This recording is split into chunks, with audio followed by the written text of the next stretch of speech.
একদিকে রাজ্যের মুখ্যমন্ত্রী রাজ্যের স্বাস্থ্য পরিকাঠামো উন্নয়নে জোর দিচ্ছে, কিন্তু অভিযোগ উঠে আসছে যে কখনো চিকিৎসকদের গাফিলতিতে, আবার কোথাও দেখা যাচ্ছে স্বাস্থ্য কর্মীদের গাফিলতিতে প্রতিনিয়তই কিন্তু রাজ্যের স্বাস্থ্য ব্যবস্থা নিয়ে প্রশ্ন উঠছে। আবারও বিশ্রামগঞ্জ প্রাথমিক স্বাস্থ্য কেন্দ্রে কর্তব্যরত চিকিৎসকের বিরুদ্ধে ভুল চিকিৎসার অভিযোগ। রাজ্যের স্বাস্থ্য পরিষেবা নিয়ে উঠে এক চাঞ্চল্যকরই অভিযোগ। জানা গেছে চুরিলাম বিধানসভার অন্তর্গত চুরিলাম রাজীব কলোনি এলাকার বাসিন্দা তথা মিনা হোসেন শারীরিক অসুস্থতার কারণে শুক্রবার সন্ধ্যাবেলায় বিশ্রামগঞ্জ প্রাথমিক স্বাস্থ্য কেন্দ্রে ভর্তি হন, কিন্তু রক্তের নমুনা সংগ্রহ না করে অন্য আরেক রোগীর রক্তের পরীক্ষার রিপোর্ট নিয়ে মিনা হোসেনকে ভুল চিকিৎসা করে বলে অভিযোগ পরিবার পরিজনের। সাংবাদিকদের সামনে একরাশ ক্ষোভ উগরে দিলেন তারা এবং জানাচ্ছেন যে রক্ত পরীক্ষা না করেই কিভাবে সেই রক্ত পরীক্ষার সার্টিফিকেট নিয়ে ডাক্তার বা চিকিৎসক প্রতিনিয়ত ঔষধ দিয়ে যাচ্ছেন। এই বিষয়ে কিন্তু একাধিক অভিযোগ উঠে এসেছে। বেহাল হয়ে পড়েছে চিকিৎসা পরিষেবা, এমনটাই অভিযোগ করছে তিপ্রামথা চুরিলাম কমিটি।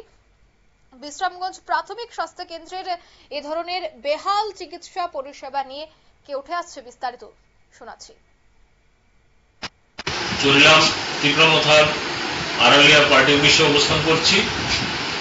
আমাদের আড়ালিয়া গ্রাম পঞ্চায়েতের বিজিতা প্রার্থী মিনার হোসেন, সে বর্তমানে চিকিৎসারত আছে বিশ্রামগঞ্জ হাসপাতালে। আমরা তিপ্রামথার পক্ষ থেকে মাইনরিটি সেল এবং টিসিএফ এর পক্ষ থেকে একটা টিম আমরা ওই বিশ্রামগঞ্জ হসপিটালে ওকে দেখতে যাই।